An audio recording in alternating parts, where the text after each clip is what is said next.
సతీమణి సునీతకు టికెట్ కేటాయించిన సంగతి మనకు తెలిసిందే. ఇదే అంశంలో కాంగ్రెస్లో 7-8 మంది పోటీ పడ్డప్పటికీ కూడా మరి అభ్యర్థిగా నవీన్ యాదవ్ను మరి కాంగ్రెస్ అభ్యర్థిగా పెట్టడం కావచ్చు. ఇదే క్రమంలో లంకల దీపక్ రెడ్డి మరి గతంలో కూడా ఆయన మరి ఇదే బీజేపీ నుంచి పోటీ చేశారు. సో 25,000 ఓట్లు సాధించారు. సో లోక్సభకు వచ్చేసరికి మరి కిషన్ రెడ్డికి ఎంపీగా మరి 65,000 ఓట్లు పోలవడం కావచ్చు. సో 65,000 ఓట్లు ఇప్పుడు బీజేపీ సాధిస్తుందా?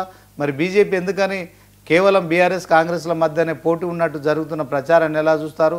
సో కర్ణే అరవింద్ గారు కూడా స్టూడియోలో జాయిన్ అయ్యారు. వెంకటరెడ్డి గారు కర్ణే అరవింద్ గారు కూడా ఉన్నారు. ముందుగా వెంకటరెడ్డి గారితో మాట్లాడదాం. ఏం వెంకటరెడ్డి గారు, ఎందుకని ఓడిపోయే ప్లేస్లో పోటీ చేయడం ఎందుకండి? ఎవరికైనా మద్దతు ఇచ్చి తప్పుకోవచ్చు కదా. ఎందుకు బీజేపీ థర్డ్ ప్లేస్లో ఉంటుందని బీఆర్ఎస్ చెప్తోంది, కాంగ్రెస్ చెప్తోంది. ఇదే క్రమంలో మరి మీ బీజేపీ ఎందుకని ఆ పొజిషన్నే కోరుకుంటుంది? ఈ ప్రచారం ఎందుకు జరుగుతుంది? ముందుగా మీకు అలాగే 1990 వీక్షకులకి ప్యానల్ మిత్రులకి నమస్కారం, గుడ్ మార్నింగ్. ఎవరు చెప్పారని ఓడిపోతుందని బీజేపీ పార్టీ గెలుస్తున్నా కలలు కన్నారు? ఎవరన్నా గెలుస్తున్నారు? ఎవరైనా చెప్పిర్రా? కేకే సర్వే చెప్పంగానే అది నిజమైపోతుందా? కేకే సర్వేలో ఏమైనా కాకా ఉందా? ఓల్డ్ రిపోర్ట్ నే బయట పెట్టి ఈరోజు 55 తర్వాత ఇంకోటి 47 లేకపోతే 7% చూపించింది తప్పితే ఎక్కడ కొత్త కనపడుతుందా మీకు ఏమన్నా? 7% వచ్చింది కరెక్టే. మాకు 2023 ఎన్నికల్లో డిసెంబర్లో 25,866 ఓట్లు వచ్చినాయి. అదే సర్వేని తీసుకొచ్చి ఇప్పుడు మరి బీజేపీ తక్కువ వచ్చిందని చెప్తే ఎట్లా? నాకు అర్థం కాదు. 7% కాదు, ఖచ్చితంగా భారతీయ జనతా పార్టీ తెలంగాణ రాష్ట్రంలో ఏ ఎన్నికలు జరిగినా కూడా, ఈ జూబ్లీహిల్స్ ఎన్నికల్లో కూడా, ఈ బై ఎలక్షన్లో కూడా ఖచ్చితంగా మేము గెలవబోతా ఉన్నాం. తెలంగాణ ప్రజల్ని నేను ఒక మాట అడుగుతా, ఎప్పుడైనా మీరు ఎవరైనా ఊహించారా హర్యానాలో బీజేపీ ప్రభుత్వం వస్తుందని? ఢిల్లీలో బీజేపీ ప్రభుత్వం వస్తుందని ఎప్పుడైనా ఊహించారా? మొత్తం టోటల్ ఎగ్జిట్ పోల్స్ అంచనాలకు మించి మరి భారతీయ జనతా పార్టీ హర్యానాలో గెలవలేదా? అది తెలంగాణ, అది ప్రజల నాడి. ప్రజల నాడిని వీళ్ళెవరు నాకు అర్థం కాదు. వీళ్ళేం చెప్తారు? నేను ఏమంటున్నంటే ఖచ్చితంగా భారతీయ జనతా పార్టీ గెలుస్తుంది. ఒకటి ఎందుకు గెలుస్తుందంటే కూడా చెప్తాను. ఒకటి, బీఆర్ఎస్ పార్టీకి 9.5 సంవత్సరాలు అధికారం ఇచ్చారు, అవకాశం ఇచ్చారు.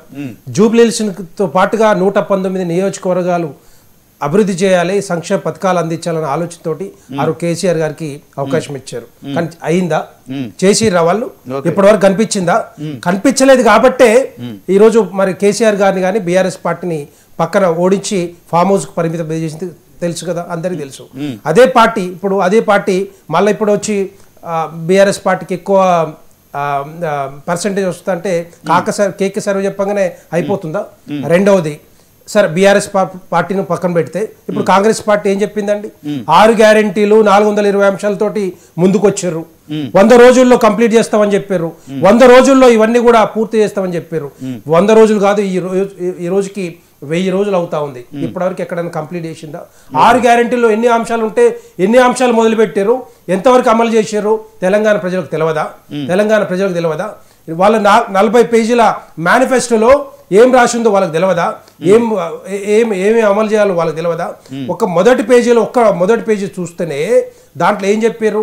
తెలంగాణ ప్రజల కోసం క్యాంప్ ఆఫీస్ ఎప్పుడు కూడా 24 గంటలు ఓపెన్ ఉంటుంది. డెఫినెట్గా ప్రతిరోజు ఒక మంత్రి కూర్చొని 1 గంట సేపు కంప్లైంట్లు తీసుకుంటామని చెప్పారు.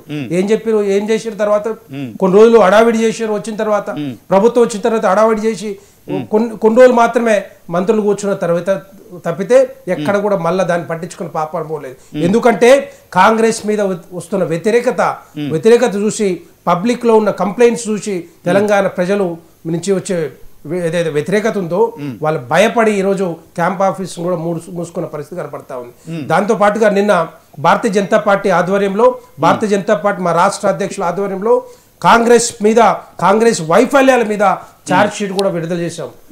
ఒక్కోటి 6 గ్యారెంటీలు నేను చెప్పాలంటే చాలా ఉన్నాయి.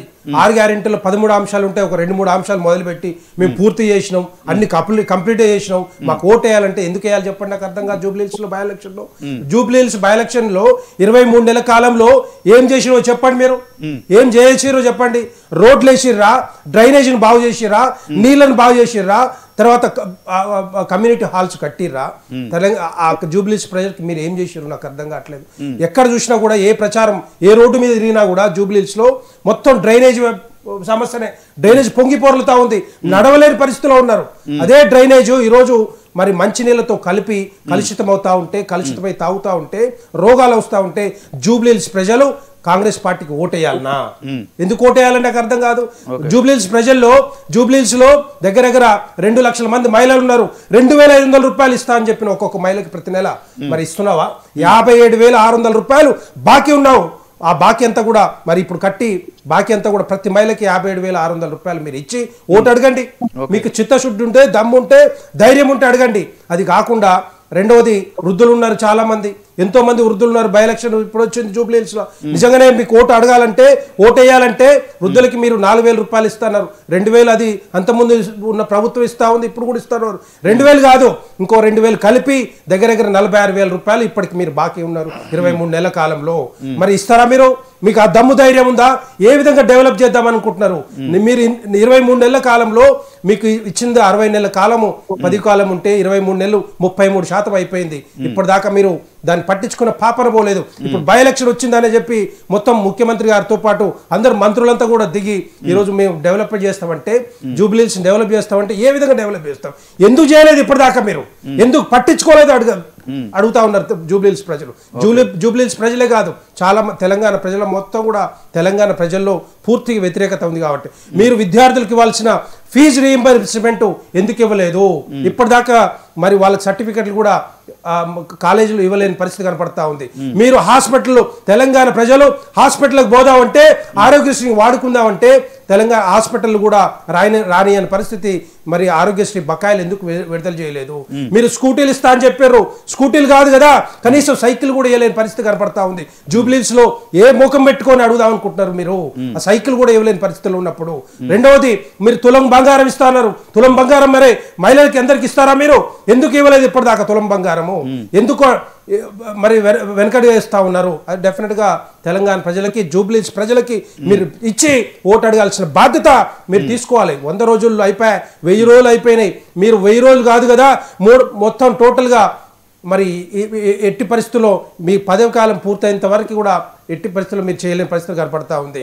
ఇదే విధంగా 6 గ్యారెంటీల్లో రైతులను పక్కన పెట్టినాం, రైతు కూలీలను పక్క పెట్టినాం. ఎందుకంటే రుణమాఫీ పూర్తి చేయలేని పరిస్థితి కనపడతా ఉంది.